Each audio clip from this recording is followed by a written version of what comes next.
You need to stop him. He has no right to touch that piano." At a prestigious memorial, a mysterious young man walks up to the stage and plays a song no one has ever heard. By the time he finishes, the entire room is holding its breath, and the grieving family learns a secret that rewrites everything they thought they knew about the man they just buried. This isn't just a song, it's a confession, and it will either break a family apart or finally make it whole. Now, before we dive deeper, please like and subscribe to our channel. We share powerful, meaningful stories like this every day. And drop a comment below to let us know what time and where you're watching from. Thank you so much. And now, let's get back to the story. "You can't just walk up there. Stop him," someone whispered sharply. The air inside the chapel tightened. It wasn't the kind of whisper meant to stay private. It was the kind that trembled with restrained panic, the kind that rippled through tightly clenched rows of black suits and veiled stares. All eyes turned.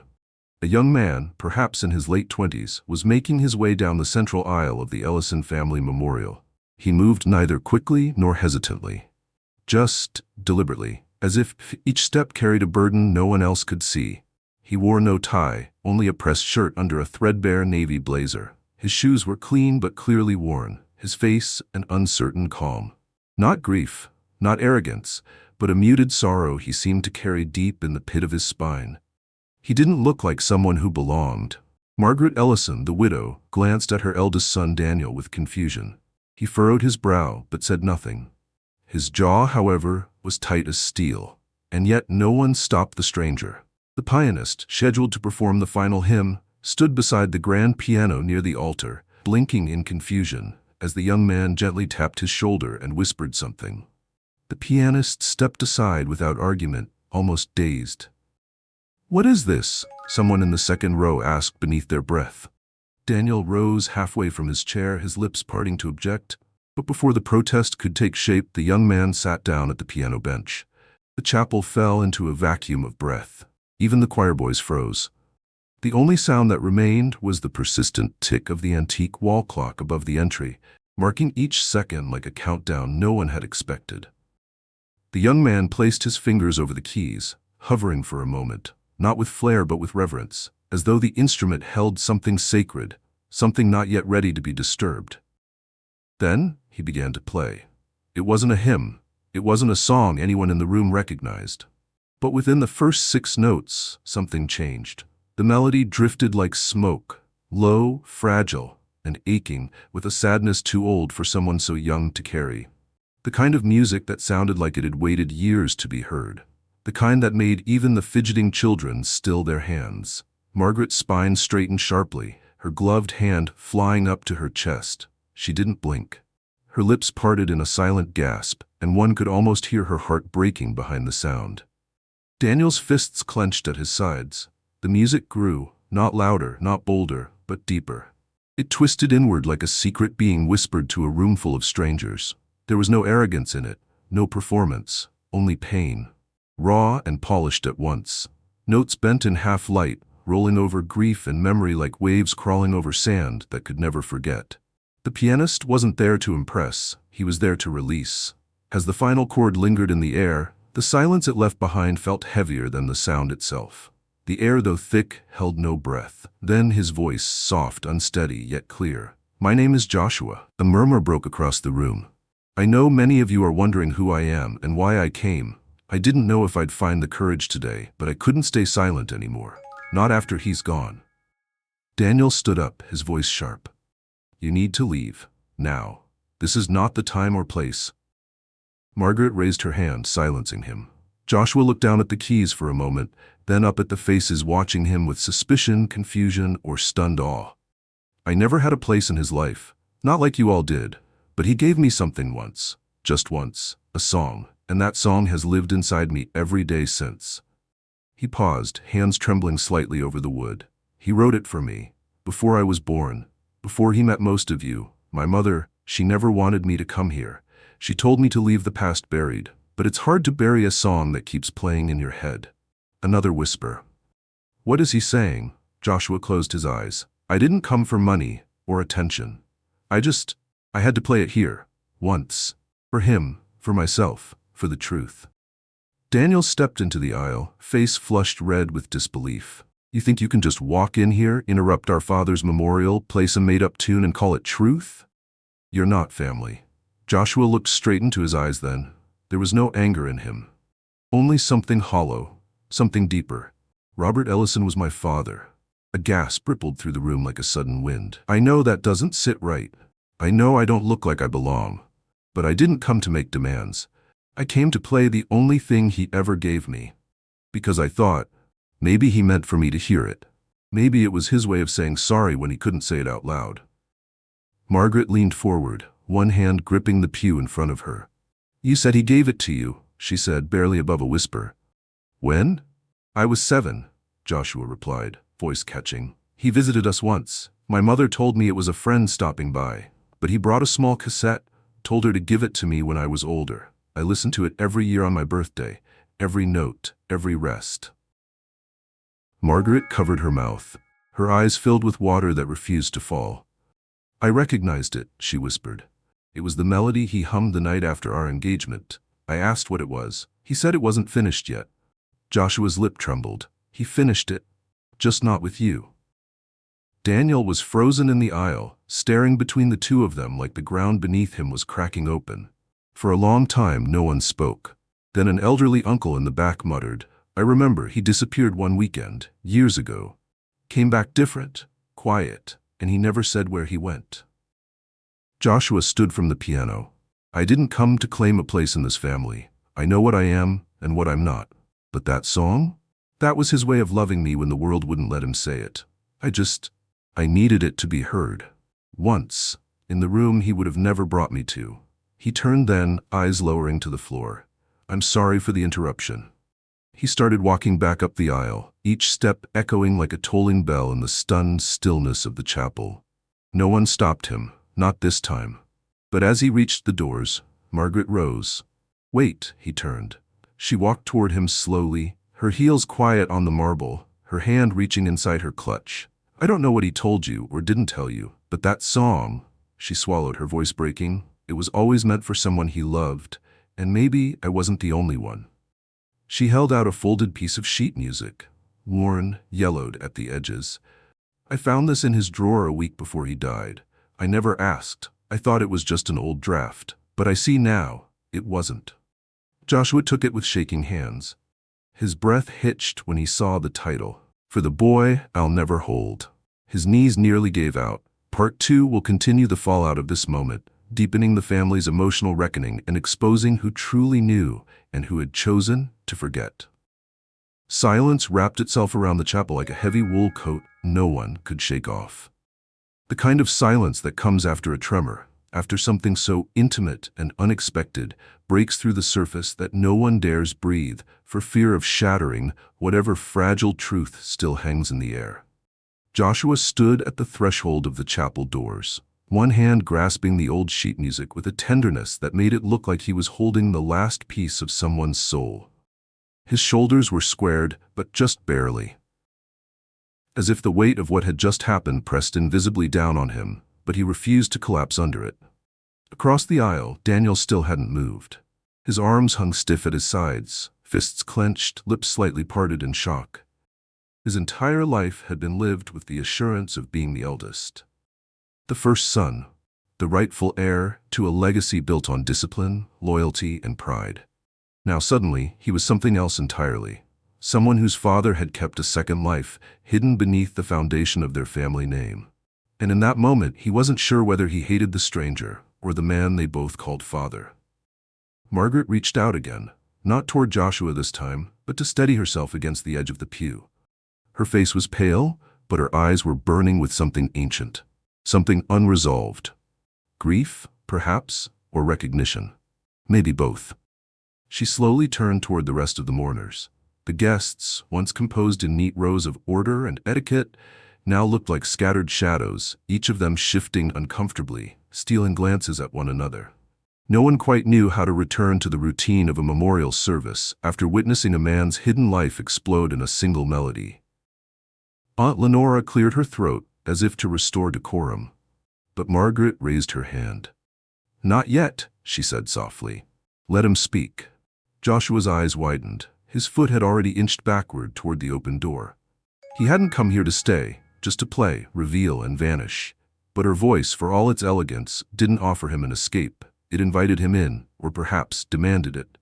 He turned slowly, eyes scanning the faces now turned entirely toward him. He swallowed, and the sound felt loud in the stillness. "I didn't mean to cause pain," he said, voice soft but steady. "I didn't even plan to speak, just to play. That was all." "You said he visited once?" Margaret asked, her voice brittle at the edges. Joshua nodded. "When I was 7. I only remember fragments, the sound of his laugh, the way he looked at me, like he couldn't believe I was real. He gave me a cassette and left before the sun came up."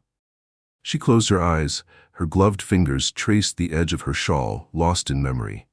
"He came home that weekend with a bruise on his hand," she whispered. "Said he'd slipped on a staircase, but his eyes, they looked like he'd just buried something." Joshua looked down. "I think he buried me, or tried to." Daniel took a slow, sharp breath. His voice, when it came, was quieter than before, strained. "Do you even have proof? Or are you just someone with a story and a tune?" Joshua's eyes met his. "I never wanted to prove anything. That was his choice. My mother, she asked him not to put me on paper. She didn't want a scandal. She just wanted peace." Margaret's head turned sharply. "Your mother, was her name Elena?" Joshua's expression froze. "How do you know her name?" he asked. Margaret exhaled, long and heavy, like someone who had just remembered a promise she wished she hadn't made. "Because she was at our wedding, a guest. She used to work at the Ellison firm, briefly, before she vanished." Joshua said nothing, but his fingers trembled at his side. "She was radiant," Margaret murmured.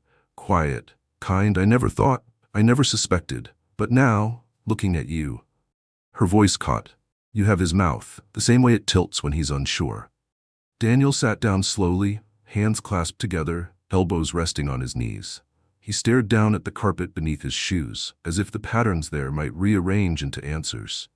The tension in the room began to shift, not dissolve, not yet, but reshape into something deeper. Grief turned inward. Suspicion gave way to aching curiosity. Every person present was suddenly not just a mourner, but a witness to a truth that had waited decades to be seen. Joshua stepped forward, only a few feet, enough to signify that he would not run. "Not now. I used to imagine him coming back," he said, looking past everyone. "I thought maybe he'd walk in on my graduation, or one day just knock on the door and say he'd made a mistake, but he never did. Only the song ever showed up." He held up the folded sheet music, shaking slightly in his grasp. "I learned to play it by ear from that cassette. I played it every birthday, every year. It was like..." He was speaking to me in a language only I could hear. Margaret sat down slowly, tears finally slipping down her cheeks. Not from scandal, not even from betrayal, but from the unrelenting ache of realizing how little she might have truly known the man she loved. A single sob broke the silence from the back pew. A woman covered her face with her scarf and wept quietly. No one shushed her. "I'm sorry," Joshua whispered again. "I didn't mean to take anything from anyone. I just needed to be here, just once, so he wouldn't be buried without this song ever being heard." Daniel lifted his head. "What now?" he asked. Joshua blinked. "What do you mean?" "You played it? You told us. So what happens next? You disappear?" Joshua looked down at the piano, then back at him. "Wouldn't you prefer that?" The question wasn't defiant, it was raw, honest, even wounded. Daniel didn't answer, but Margaret did. "No," she said softly, "I don't think I would." Everyone turned. Margaret rose again, this time with a different posture, less composed, more human. "We all loved him, and we all thought we knew him. But love isn't perfect, and memory is even worse." She turned to face the gathered mourners. "If this young man carries a piece of Robert, then whether or not we invited him, he belongs." Joshua's eyes welled instantly. He didn't try to blink it back. Daniel exhaled heavily, as if the last air in his lungs had finally been released. Margaret stepped forward and gently took Joshua's hand. "You said the song was the only thing he gave you," she said, "but he gave you something else." Joshua looked up. "He gave you his silence," she whispered, "which means he gave us the noise, the legacy, the public face, the firm hand and sharp words. But you got what was real, even if it was only once." He nodded, unable to speak. "You are not here to be forgiven," she said gently. "You're here because you never needed to be." And with that, she did something no one expected. She led him back to the piano, the same bench where a moment ago he had been a stranger. She sat beside him. She placed her hand lightly on the keys. "Would you play it again?" she asked.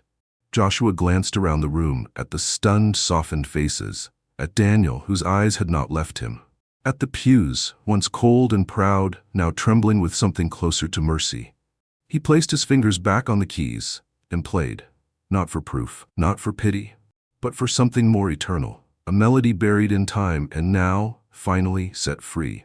The notes rose gently, hesitant at first, like a memory peeking out from behind curtains of time. Then, as if reassured by the silence of the room, the melody gained shape. Joshua's fingers moved with purpose, not to dazzle, but to remember. Each chord was a word his father had never spoken, every shift in key a fragment of a love that had waited too long to be acknowledged. Margaret sat beside him in stillness, her hand resting loosely on her lap, her posture straight but softened by the weight of years now redefined. Her eyes, red-rimmed but unblinking, stayed on the keys, not because she understood the music in technical terms, but because she understood what it meant. The chapel that had moments ago felt like a stage for a perfect farewell was now a sanctuary for something far more human. Unfinished stories, hidden branches of family trees, and the aching, noble effort to reach across years of silence to say, "I see you." Daniel remained standing, frozen near the front pew, his hands slowly uncurling. His eyes were locked not on the piano, but on his mother's face. For so long she had been the pillar, the portrait of composure and grace. Seeing her now, side by side with the embodiment of his father's secret, didn't unravel her, it revealed her. And something inside him began to tremble. As the song swelled toward its middle, Joshua closed his eyes. His head tilted just slightly as he leaned into the melody like a boy leaning into his father's shoulder. But it was a shoulder that had only existed in dreams. And now, in the tender swell of a D minor chord, he found the only closeness he'd ever been allowed. Behind them, the congregation seemed suspended in a spell. The elderly uncle who had first murmured about Robert's vanished weekend now leaned forward, elbows on knees, mouth slightly agape. Children who moments ago had squirmed in boredom now sat cross-legged in stunned quiet, their eyes wide. Even the floral arrangements, full of lilies and white roses, seemed to tilt toward the music like listening angels. As the final notes drifted into stillness, Joshua lifted his hands and let them rest in his lap. The sound did not fade immediately. It clung to the rafters, to the hearts in the room, like perfume from a lover who has just left the room. For a long moment, no one clapped. It wasn't a performance. Applause would have broken it. Margaret reached out and gently closed the fallboard over the keys, her gesture full of grace and finality. Then she stood. "I've lived with this family's name for 42 years, she said softly, her voice projecting not with volume, but with weight. And for most of it, I believed I had all the pieces of my husband's life. I believed I was his compass, his confidant, and yet—" She turned to Joshua. "This song tells me there were chambers of his heart I never held the key to." Joshua lowered his gaze. "He was flawed," she continued, addressing the room now. "He was disciplined, yes, commanding, proud, but flawed. And yet what I heard in that music wasn't shame. It wasn't guilt." She placed a hand to her chest. It was love. A private, quiet love, the kind that hurts more for being hidden. Daniel shifted his weight, his voice tight when he finally spoke. "So what are we supposed to do? Just pretend he wasn't lying to us all this time?" "No," Margaret said. "We don't pretend. We face it. We name it. We mourn not just who we lost, but who we never knew." She turned fully to him. "And you, Daniel, you must decide if your love for your father was big enough to include even the parts he was afraid to show you." Daniel looked at her, then at Joshua. The silence that fell between the two brothers was different now, no longer adversarial but hollow, full of a question neither could yet answer. Joshua cleared his throat and stood from the bench. "I should go. I never meant to stay past the song. I only wanted to return something that was his." He reached into his coat pocket and pulled out a small black cassette. Time had worn the label to a faded blur. He walked slowly to the altar, where a polished mahogany urn rested beside framed photographs of Robert Ellison, at the firm, at family gatherings, sailing on the lake. Moments carefully chosen to preserve a legacy, Joshua placed the cassette beside the urn. "I think he'd want it here," he said, his voice barely above a whisper. "Not because of me, but because that's where the music began." The gesture landed like thunder in a quiet forest, unassuming but soul-shaking. From the crowd a hand rose. It was Lenora, the aunt who had previously tried to restore order. Her chin trembled as she spoke. "I remember when Robert first played piano. He was 17, shy about it, but brilliant. There was always a piece he refused to finish. Said he didn't have the ending yet." Her eyes met Joshua's. Maybe now he does." Margaret exhaled as though she had been holding that breath for years. Then Daniel, slowly, deliberately, walked up the steps of the altar and stood beside Joshua. They were of similar height, though Daniel was broader, his suit tailored with an exactness that echoed his father's legacy. Joshua stood leaner, more threadbare, but unbowed. Daniel looked at the cassette, then at Joshua. "I don't know if I'll ever be okay with this," he said. "I don't know what this means for me. Or for our family. But you didn't lie." Joshua nodded once. "No." "And the music? It wasn't fake, it was real." A pause. "Yeah," Joshua said quietly, "it was all I ever had of him." Daniel extended a hand. Not fully open, not fully warm, but extended. Joshua looked down at it, then took it. Their handshake was not triumphant, it was tentative, fragile. The way men touch when they're not sure if they're about to shake hands or break. But it held. And in the back row, a woman sobbed aloud, not from pain, but from something that sounded a lot like hope. As they turned together back toward the congregation, Joshua said softly, "He gave you the world, the firm, the legacy, the name." Daniel looked at him. "What did he give you?" Joshua smiled faintly, the silence between the notes. Margaret placed a hand over her heart. That line, so simple, so devastating, echoed in the rafters as if it had always been meant to be spoken in that room on that day. The organist, quiet until now, stood and whispered to Margaret, "Shall I begin the recessional?" Margaret looked around the room, then shook her head. "No, let the silence play a little longer." And for a while, no one moved. It was not the ending they expected, but it was the one they needed. "You can come by the house, if you'd like," Margaret said. Her voice broke the lingering stillness like the first note of a forgotten lullaby. The service had long concluded. The guests were slowly filtering out of the chapel into the late afternoon light, their hushed conversations stirring the quiet like soft winds across a graveyard. But Margaret stood still at the foot of the altar, her hands folded in front of her, her eyes trained on Joshua, not as a widow, not even as a mother, but as a woman who had just made peace with a wound she never knew she carried. Joshua had lingered near the back, unsure whether he'd already overstayed something he never should have walked into. The heaviness in his chest had changed, not the suffocating kind of grief that narrows the lungs, but the aching, unnameable fullness that comes after the truth has been spoken aloud. The truth was no longer something he carried alone. And that weight, shared, had become something almost sacred. He looked up when she spoke. His first instinct was to decline, to step back into the shadow he came from. He opened his mouth, trying to find the polite refusal, but then he saw her eyes. They weren't asking, they were inviting. So instead he nodded.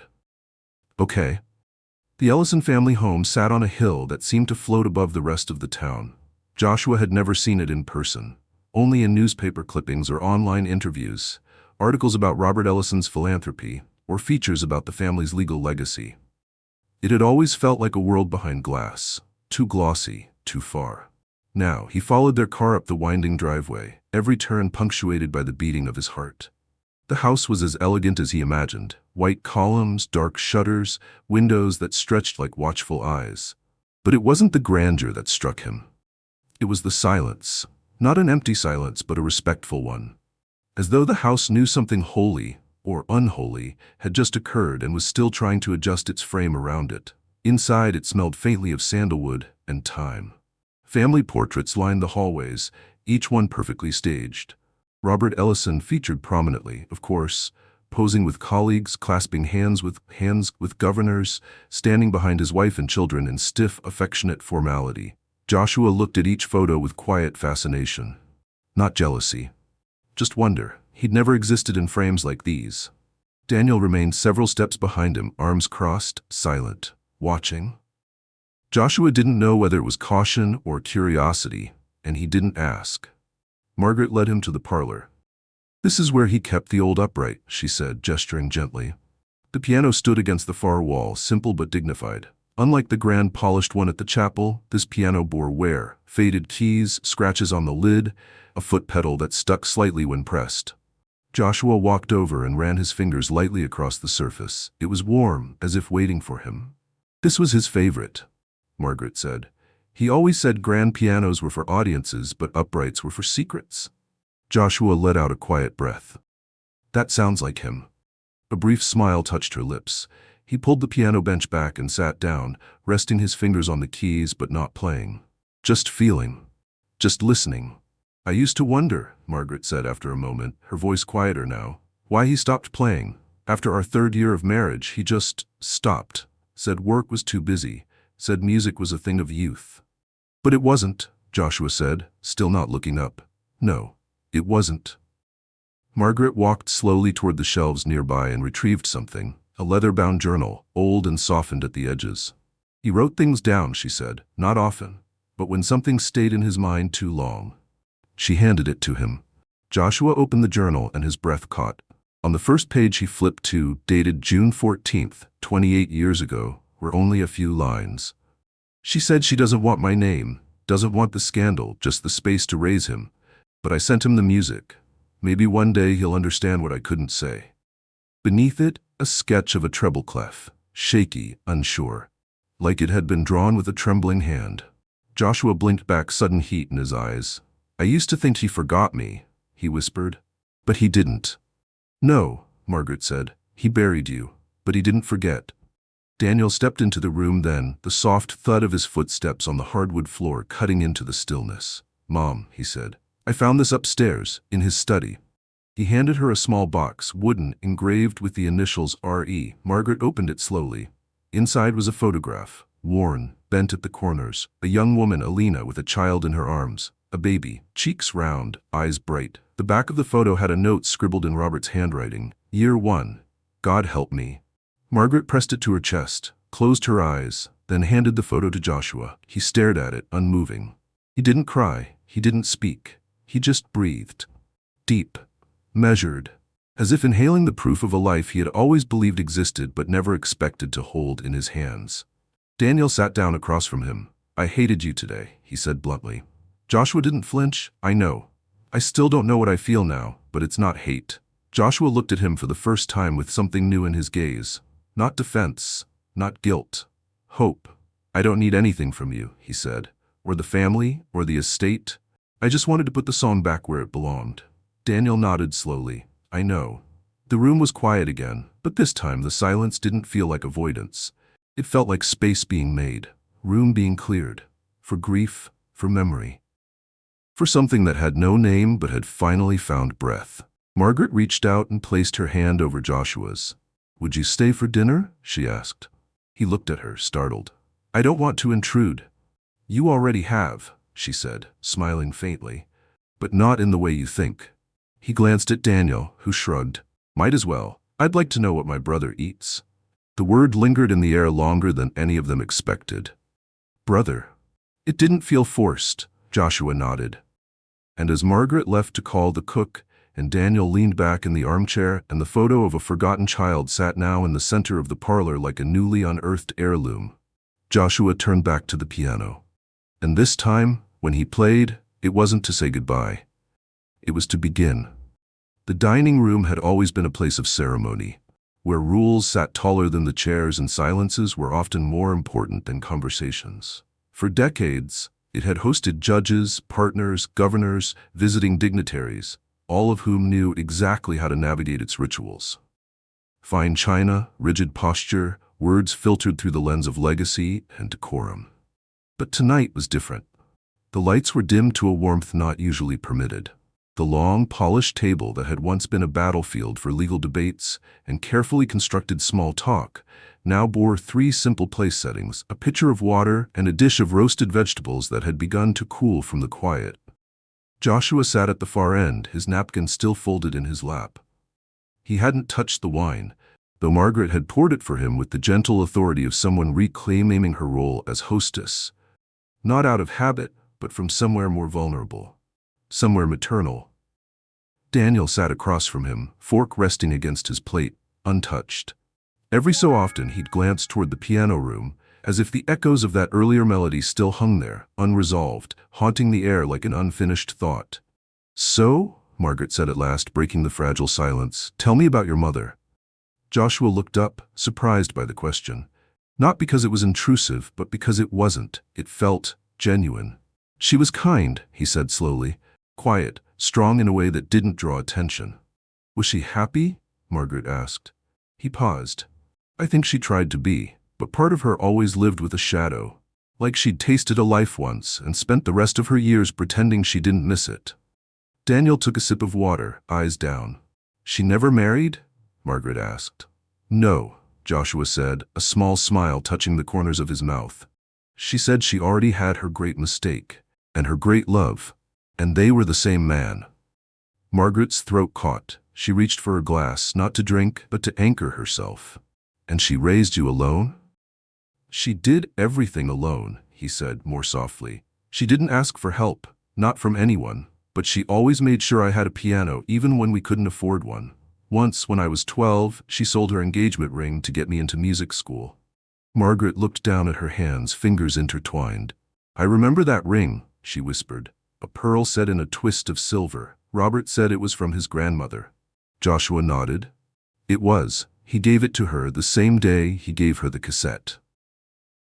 The silence that followed wasn't awkward, it was reverent, like the space after a eulogy when no one dares move too quickly because the weight of what's been said still needs to settle. Daniel broke the stillness this time. "You ever hate him?" he asked. Joshua met his eyes. "No." Daniel tilted his head. "Why not?" "Because I knew what it cost him," Joshua said simply. Margaret looked at him sharply. "Cost him?" "He wanted to stay," Joshua continued. "I remember the look in his eyes that night. My mother told him no. Said if he stayed, her life would be ruined. Said his world didn't have space for both us and you." Daniel let out a hollow laugh. "So instead of destroying one life, he decided to live half of two." Joshua gave a quiet nod. "And he left the music," he said, "because it was the only place he didn't have to choose."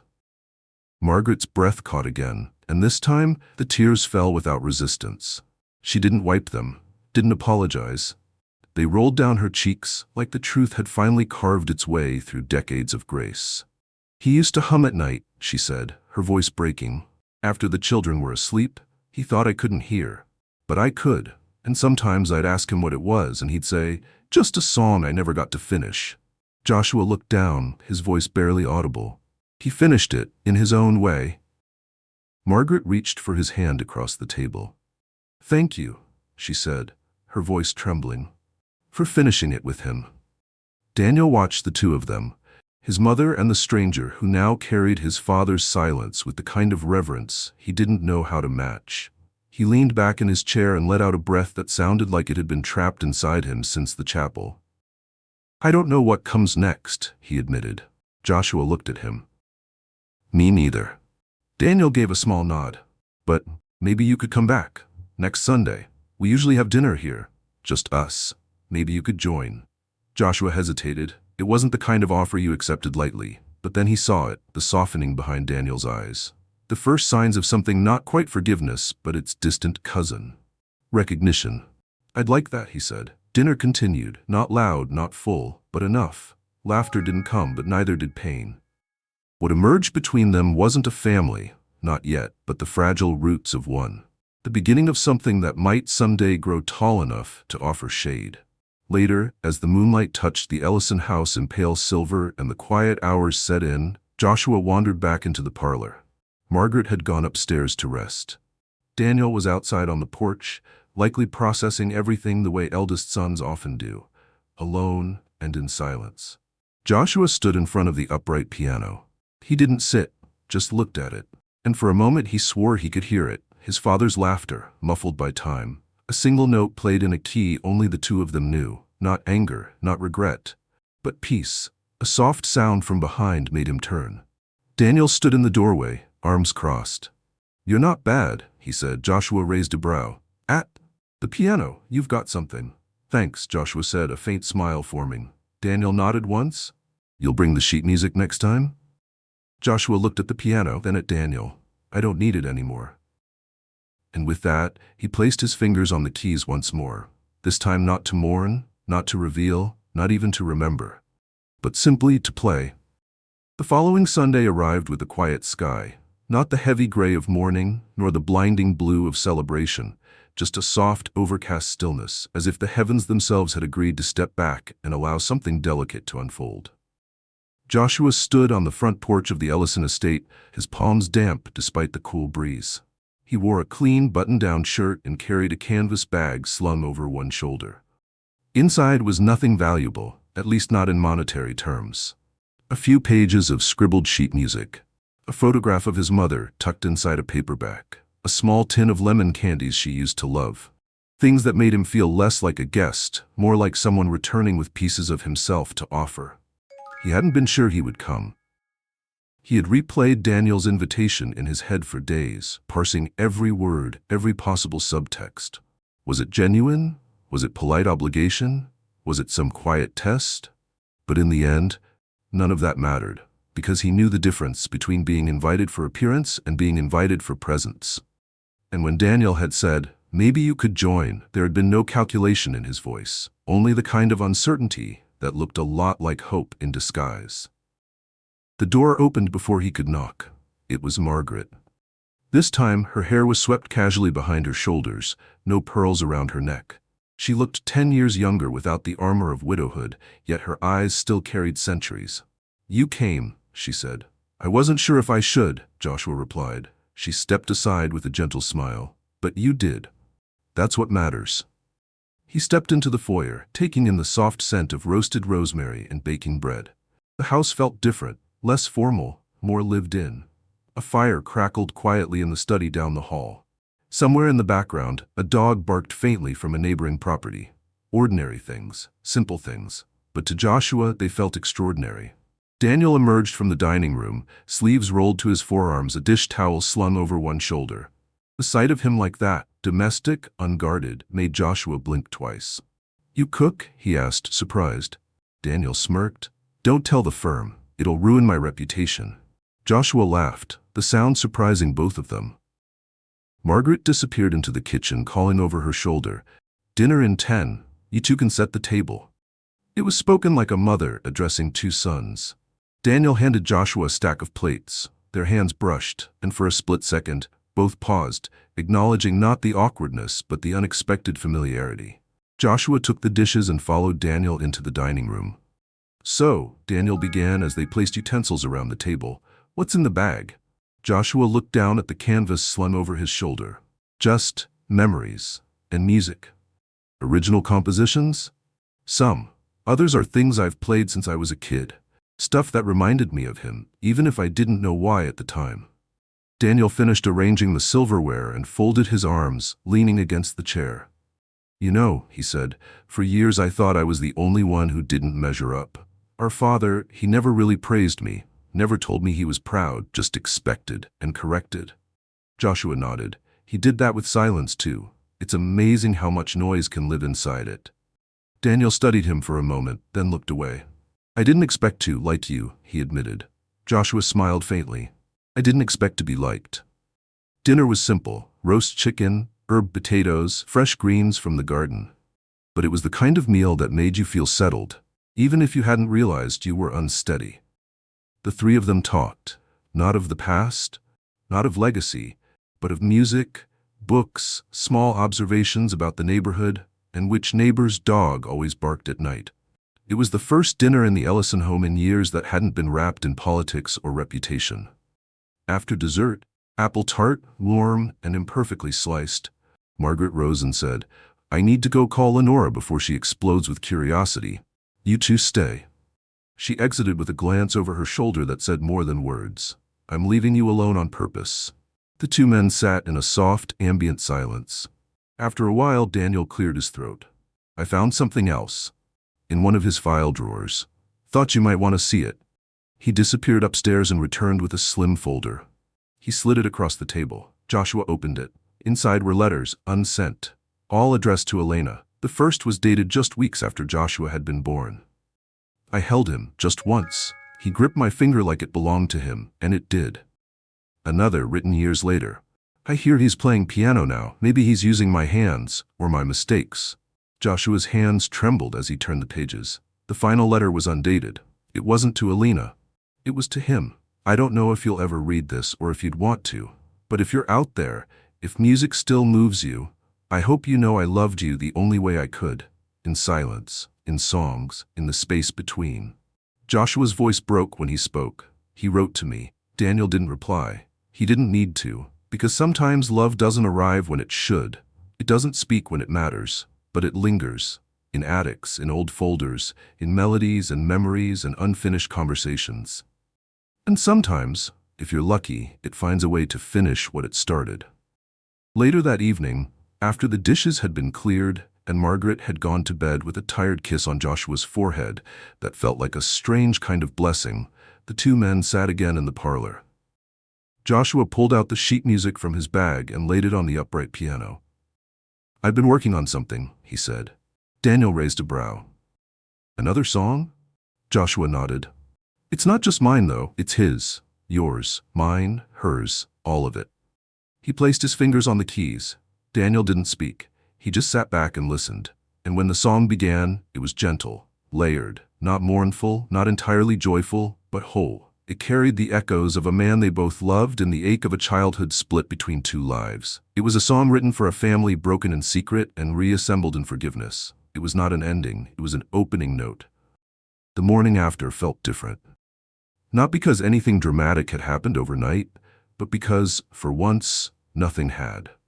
No harsh words, no slammed doors, no bitter confrontations under chandeliers built for silence. Just three people under one roof who had somehow found a way to speak without flinching.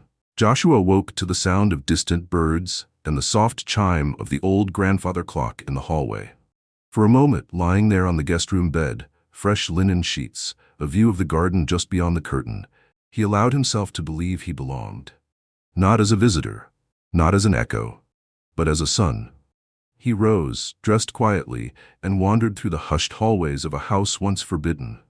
The portraits still lined the walls, stiff and curated, but now they looked less like guards and more like windows, into a past that was not quite his, but now no longer completely shut to him. Downstairs he found Margaret in the sunroom, her hands wrapped around a cup of tea, her gaze fixed on a photograph in her lap.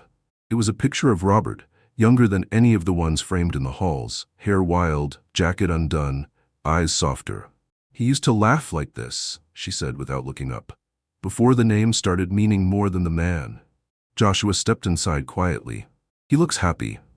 He was, back then he was, freer. Before the firm, before the legacy took root like a vine around his ribs. She sighed. "There's something cruel in it, that we love people for their potential and mourn them for their absence." He sat beside her. "He wasn't absent." "Not from you," she said, glancing at him. "Not in the way it mattered. But here, in this house. Sometimes I wonder if we buried the wrong man years ago, long before he ever died." The words hung between them. Not bitter, not angry, just true. Joshua hesitated. "Do you regret him?" Margaret turned fully to him, her expression unreadable for a moment. Then her eyes softened. "No. I regret that I didn't ask more questions, that I didn't listen closer to the silences." They sat like that for a while, saying nothing. Two lives intersecting on the same bench, mourning the same man in wildly different keys. Later that afternoon, Daniel offered to drive Joshua back into the city. It was a quiet ride at first, the landscape rolling past in a blur of fences and memory. The air between them wasn't tense, it was cautious. Like two musicians still trying to tune to each other's pitch. As they crossed the bridge over the river, Daniel spoke. "Do you remember the first time you saw him?"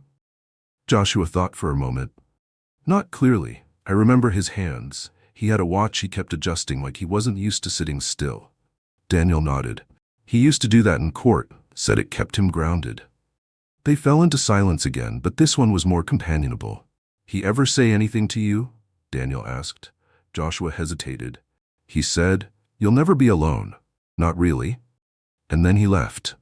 Daniel's fingers tightened slightly on the steering wheel. "He said something similar to me once. he muttered. Only it was after I won my first trial. He said, "You carry my name now. Don't drop it." Joshua looked at him. "That's not the same." "No," Daniel said. "It isn't." When they pulled up to Joshua's modest apartment building, red brick, ivy climbing up one side, laundry lines visible from the windows, Daniel parked and turned off the engine. "I didn't think this would matter," Daniel admitted. "I thought you'd play your song, stir up some grief, and then vanish." Joshua nodded. "I thought I would too." "But you didn't," Daniel said, looking at him directly now. "And I'm glad." There was a pause. "Thanks," Joshua said. Daniel reached into the glove box and pulled out an envelope. "I found this too. I wasn't sure if I should give it to you, but I think he meant for you to have it." Joshua took the envelope. On the front, in Robert's unmistakable handwriting, was his name. No last name, just Joshua. Inside was a single page. Typed. "Joshua, I've lived a life split between what I was supposed to do and what I wished I'd done. You are the consequence of a single choice, and the miracle of it. If you're reading this, then you found the music, which means you found the part of me I left behind. Forgive me for my silence. It was never meant as rejection, only protection, for you, for your mother, for the fragile structure I built here that couldn't bear another truth. You were not forgotten. You were never unloved. Play your own song, loudly, proudly, and know you are mine." R.E. Joshua folded the letter with shaking hands. For a long moment he didn't speak. His throat was tight, his chest heavy. But not with grief, with relief, with the ache of something long denied finally being given, even if decades too late. Daniel didn't speak either.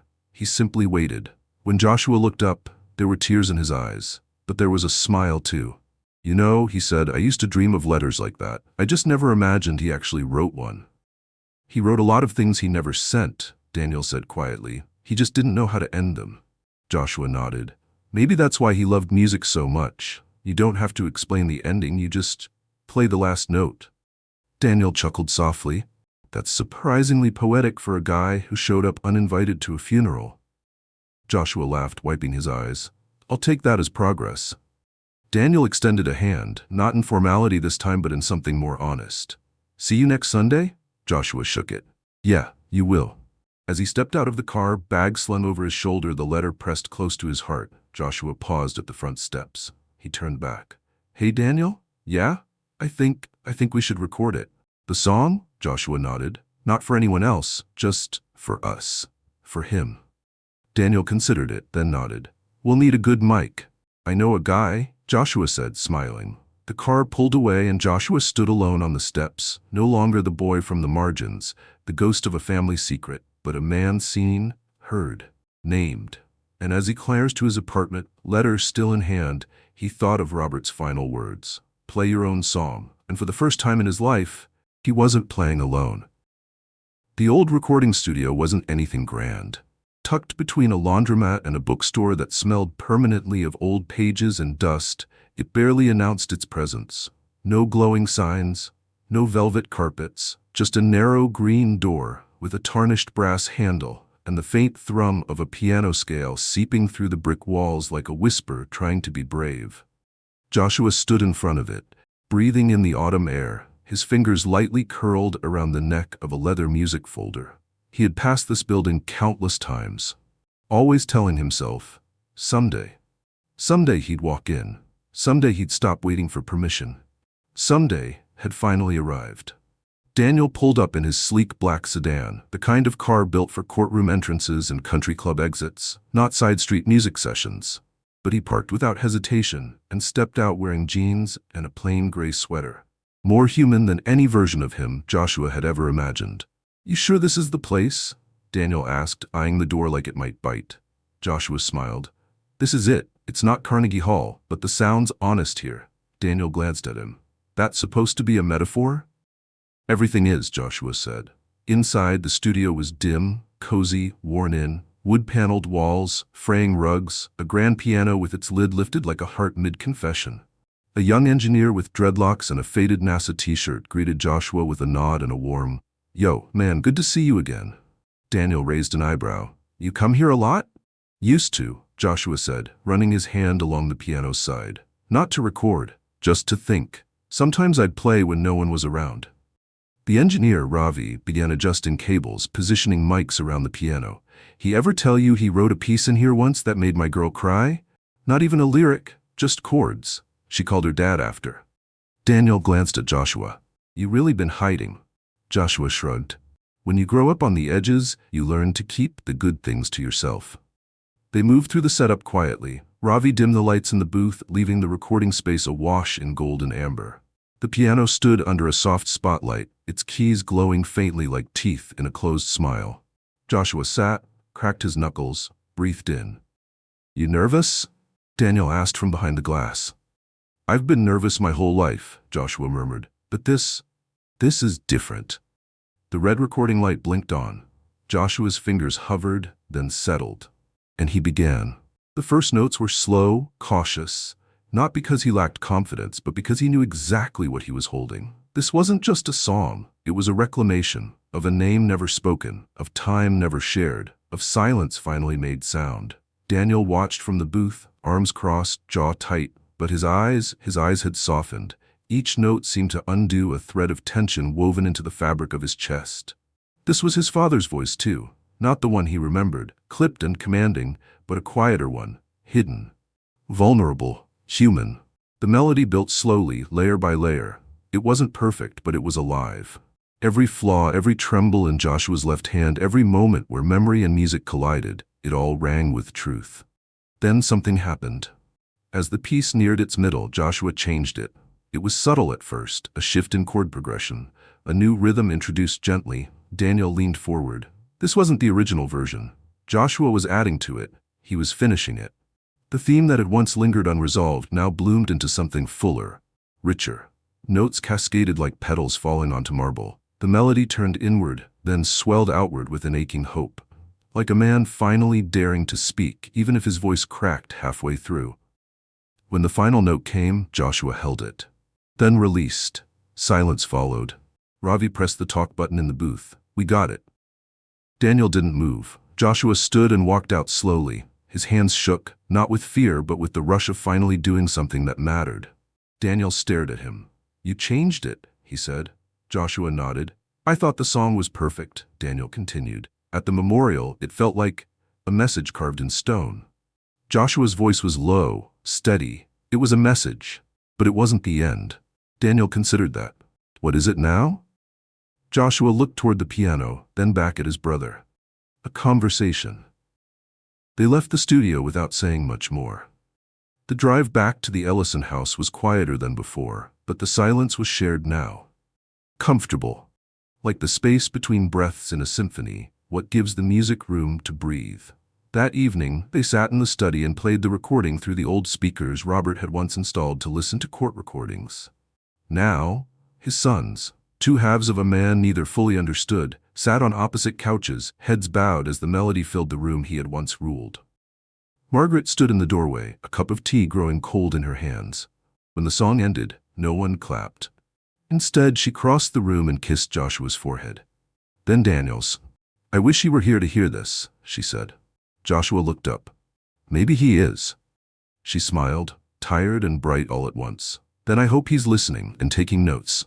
Later, when the lights had dimmed and the record button was long behind them, Daniel stood outside with Joshua under the stars. The garden, once manicured like a museum, now breathed like a place where life grew wild and unashamed. "You know," Daniel said, "he wasn't a man who apologized." "I know. He wouldn't have said thank you either." Joshua nodded. "But he would have stood beside you while you played. Maybe hummed along." Joshua smiled. "That would have been enough." Daniel looked at him. "It still is." The wind stirred the leaves. The moonlight silvered the tops of the trees. Somewhere, an owl called out into the open dark, and the world did not feel so heavy. For the first time in either of their lives, the two sons of Robert Ellison stood side by side, not in judgment, not in rivalry, but in rhythm. They didn't speak again that night, but the silence between them no longer hurt. It simply sang. The wind carried the smell of jasmine through the garden. A week had passed since they recorded the song. The house had settled into a new rhythm, less of a monument to legacy, more of a home reclaiming its breath. Joshua found himself returning more often, not just on Sundays. Sometimes just for tea. Other times to sit at the upright piano, even when no one was around. He never had to knock anymore. Margaret insisted he use his own key, a small bronze one she'd pressed into his palm with a trembling smile. "It's late, I know," she'd said, "but you deserved it long ago." Daniel didn't hover anymore. He didn't monitor. The formality had melted, slowly but sincerely. They were learning how to exist near each other without flinching, without comparing, without fearing what their father had given one and withheld from the other. But on this particular evening, as golden light stretched long across the floorboards and the sky outside bruised with twilight, Joshua found something that stopped him still. He had been helping Margaret sort through the last of Robert's belongings, boxes stored in the attic, stacked high like sealed-off chapters of a life too complicated to fit in a eulogy. The box he opened was different, smaller. Inside was a manila folder, worn at the edges, and a reel-to-reel tape labeled in Robert's distinct, sharp handwriting, "For them." Joshua stared at it, unsure what "them" meant. His hands were trembling by the time he brought it downstairs. Margaret had gone to lie down with a headache. Daniel was reading on the porch. Joshua slid the tape into the ancient player, the same one Robert used to play court testimonies and symphonies alike. The machine hummed, then crackled, then began to play. It wasn't music, it was a voice. Robert's voice. Softer, older. As if time had finally sanded down the sharpness. "If you're hearing this, I'm gone."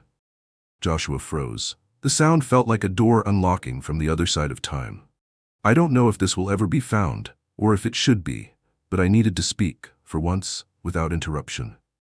He heard the scrape of a chair in the recording, then the slow exhale of a man carrying years. "I loved your mother. Both of them, differently. One was the mirror I couldn't stop looking into. The other, the anchor I didn't deserve. I built two lives because I didn't know how to live honestly. And in the end, both were built on silence." "Joshua, I watched your life through the cracks. I knew your school, your recitals, the time you broke your arm and still played piano with your left hand. I cried in the courtroom that day, then blamed it on the lighting." Joshua's hand shot to his mouth. "Daniel, I taught you to win, to lead, but I never taught you how to lose. And that might be my greatest failure. I watched you become everything I hoped for, strong, focused, but so afraid to be wrong. I gave you my name and forgot to give you my apology." The tape hissed softly, a breath between lifetimes. If you two have met, then I've been given grace I never earned. If you're speaking, then you've already done more than I ever could. And if you're playing music together," a chuckle, a quiet one, tired and awed, "then the best part of me finally found its voice." Joshua pressed pause. He sat in the silence, eyes wide, throat tight. He didn't cry. Not yet. The tears were somewhere far back, collecting like a tide preparing to crash. But in this moment all he felt was stunned stillness. Not pain, not joy, just the impossible reality that the man who had shaped so much of his life from absence had finally spoken. He walked outside. Daniel looked up from his book. "You okay?" "Come inside," Joshua said, voice hollow but urgent. When they sat together in the study and Joshua pressed play again, Daniel didn't speak. He barely breathed. As their father's voice unfurled in the quiet, as the unspoken became spoken, he leaned forward and placed his elbows on his knees, his eyes fixed on the floor. By the end of the recording, both brothers sat in complete silence. It was Daniel who broke it. "I hated him," he said softly. "Not always, but enough." Joshua nodded. "I know. He was a giant in every room, and I spent my whole life trying to live up to him when I never even understood what he was trying to become." Joshua exhaled slowly. He was trying to be whole, but he didn't know how. Daniel turned toward him. "You know what gets me?" he said. He had a voice like that, gentle, human. He could have used it when it mattered, but he waited until he was gone. Joshua's smile was small and tired. Maybe that's the only time he knew how. Daniel looked at the old machine, still humming softly, the reel slowly spinning to a stop. "What do we do with it?" "Keep it," Joshua said, "not to replay, just to know it exists." A long silence passed. Then Daniel said, "Let's finish the song." Joshua looked at him. "We did." "No," Daniel said, eyes steady now. "You finished it. I just listened." Joshua tilted his head. "I want to be part of it," Daniel said. "Not just the legacy, not just the firm, him, us, the music." Joshua studied him. There was no hesitation in Daniel's voice, just a kind of rawness he hadn't heard before. I don't play an instrument, Daniel added quickly, self-conscious. Joshua chuckled. You don't have to, you have a story. Daniel smiled. Then maybe I'll write the liner notes. And just like that, it began. Over the next few days, they worked together. Not with ease, not at first, but with intent. Daniel sifted through old journals, letters, fragments of melody Robert had scribbled on napkins. Joshua composed around them, weaving new motifs into the original song. It became a tapestry of time, grief, reconciliation, confession, and hope. The piano became a meeting place, a table built from music instead of wood. They titled the piece For the Unspoken. When they played it for Margaret in the parlor 1 week later, she cried, openly, without apology. She stood at the end, kissed both their cheeks, and said, Now it sounds like all three of you. The house, once so hollow, echoed with new sound. Not just music, but life. One morning, weeks later, Joshua walked into the study and found Daniel placing something into the fireplace. The tape, the letter, the photo, all of it. He looked up.